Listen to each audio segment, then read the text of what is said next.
Bismillahirrahmanirrahim. Assalamualaikum warahmatullahi wabarakatuh. Alhamdulillah wassalatu wassalamu ala Rasulillah wala haula wala quwata illa billah, amma ba'd. Jamaah sekalian yang dimuliakan oleh Allah Subhanahu wa taala, pentingnya menyiapkan arsitek peradaban yang pasti kita siapkan dari rumah kita masing-masing dengan sentuhan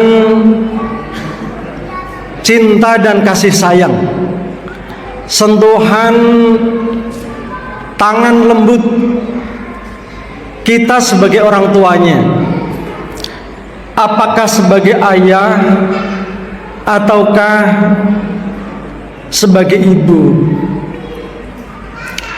Para jamaah sekalian, Ibnu Khaldun, seorang ulama, sejarawan, sosiolog, dia mengatakan bahwa manusia itu adalah makhluk sosial yang berperadaban, makhlukun ijtima'iyun madaniyun bitabi'atihi. Jadi manusia adalah makhluk sosial, makhluk berperadaban yang dengan tabiatnya, ya, dia tidak akan mungkin bisa membangun kekuatan dalam hidupnya ini dengan dirinya sendiri.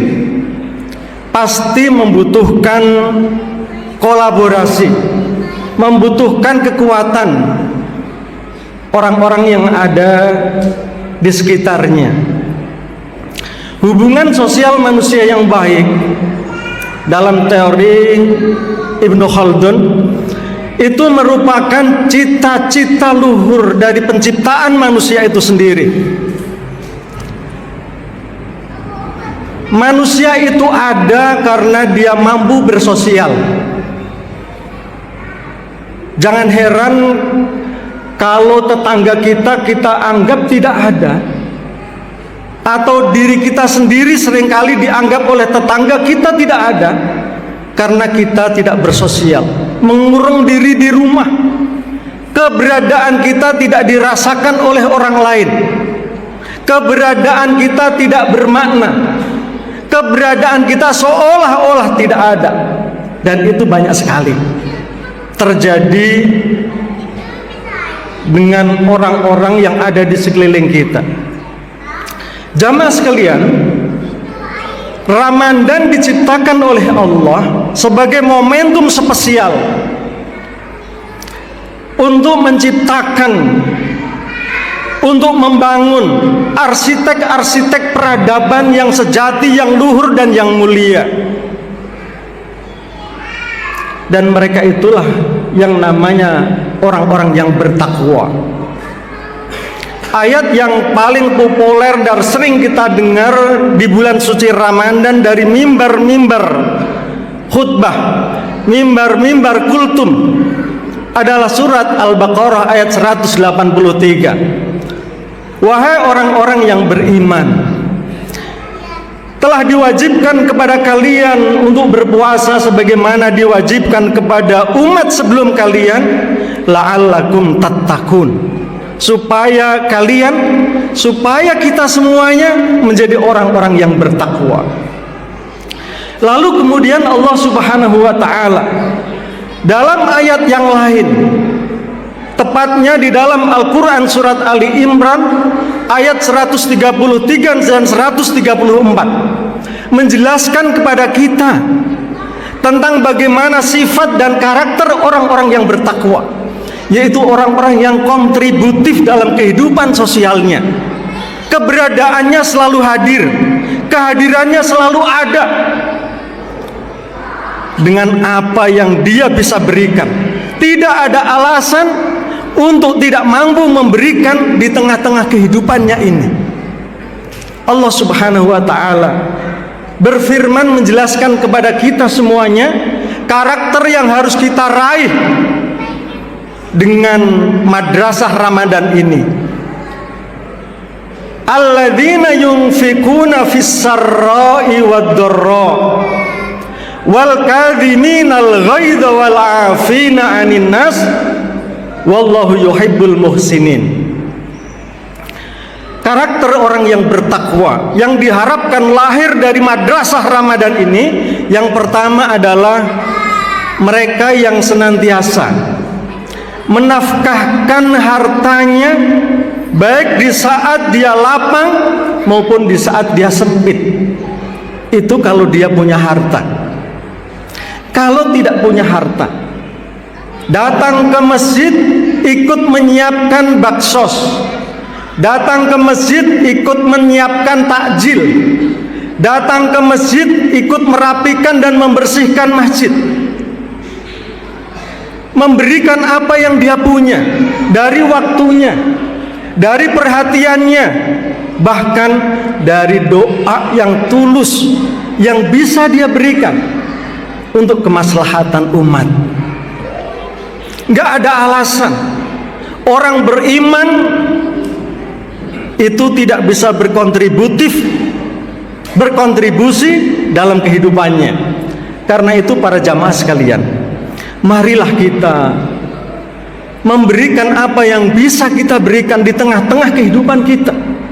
Jangan hanya menjadi pengkritik, jangan hanya menjadi komentator, komen saja, tetapi menjadi bagian dari solusi, ambil bagian dari kerja-kerja kebaikan yang ada di tengah-tengah masyarakat kita.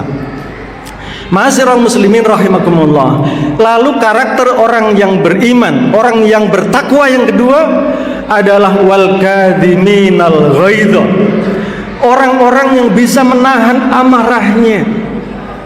Kita ditakdirkan oleh Allah hadir di tengah-tengah masyarakat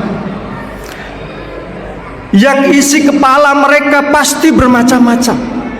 Mereka hadir dengan suku, dengan tabiat, dengan pikiran yang bermacam-macam. Bisa saja mereka mengecewakan harapan kita, bahkan bisa saja mereka memfitnah kita, mereka memusuhi kita, mereka menipu kita. Saat itu kita bisa marah. Tetapi orang yang bertakwa, dia menahan amarahnya, dia menyimpan amarahnya, menggantinya dengan bermuka yang berseri-seri, dengan tatapan yang tidak menyakitkan dan mengecewakan orang lain. Lalu yang ketiga, wal afina anin nas, memaafkan orang lain. Bisa saja jamaah sekalian, Ustadz Imam, Ustadz Badrun, orang menahan amarah karena kecewanya kepada orang lain, itu dia menyimpan dendam, tidak sanggup memaafkan. Maka orang yang bertakwa tidak hanya sanggup menahan amarahnya di saat dia sanggup marah kepada istrinya, dia tahan. Sanggup marah kepada tetangganya, dia tahan. Sanggup marah kepada bawahannya di kantor, dia tahan. Di saat yang sama dia memaafkannya,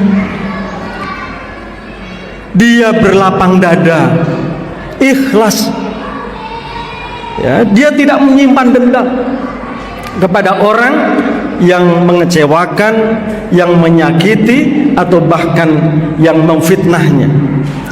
Lalu dalam ayat ini ditutup oleh Allah Subhanahu wa taala, wallahu yuhibbul muhsinin. Dan Allah senantiasa mencintai orang-orang yang berbuat ihsan. Ihsan adalah puncak akhlak terpuji. Ihsan dalam ibadah adalah kita menyembah Allah seolah-olah kita melihat Allah. Dan seandainya yang begitu itu kita tidak bisa, maka yakinlah bahwa Allah melihat kita. sehingga ibadah kita kerjakan dengan sebaik-baiknya, dengan sehusuk-husuknya. Ihsan dalam muamalah adalah kita berbuat baik kepada orang lain dengan mampu menginspirasi orang itu untuk juga berbuat baik kepada orang lain, melakukan kebaikan dengan sebaik mungkin, bukan melakukan kebaikan kepada orang lain tetapi kemudian mengecewakannya, membuat orang itu malu, membuat orang itu merasa direndahkan. Orang-orang yang bertakwa tidaklah seperti itu. Dia senantiasa berbuat baik, berbuat yang terpuji, dan itu bisa melahirkan keinginan berbuat baik kepada orang yang dia melakukan kebaikan kepadanya. Ma'asyiral muslimin rahimakumullah, demikianlah kira-kira bagaimana Ramadan menyiapkan kita semuanya dari rumah kita, melalui tangan-tangan kita, melalui sentuhan kasih sayang diri kita, para arsitek peradaban, generasi yang mulia, generasi yang memiliki akhlak terpuji. Ketika kita bicara peradaban, tidak hanya kita terperangah dan terpesona dengan gedung-gedung yang menjulang tinggi, dengan pesawat terbang yang kemudian mau ngebom masyarakat, bangsa dan hancur. Bukan kemudian kita terpesona dengan infrastruktur yang megah. Bicara peradaban adalah bicara manusia-manusia yang mulia, yang bisa menjaga kehormatan dan harkat martabat dirinya, yang mengetahui hak Tuhannya dan bisa menunaikan kewajiban kepada Tuhannya, yaitu manusia yang bertakwa, generasi-generasi Rabbani. Jamaah sekalian, itulah yang bisa saya sampaikan dalam kesempatan di bulan yang mulia dan di malam yang mulia ini. Mudah-mudahan bermanfaat bagi jamaah sekalian dan khususnya bagi diri saya sendiri yang menyampaikan. Billahi taufiq wal hidayah. Assalamualaikum warahmatullahi wabarakatuh.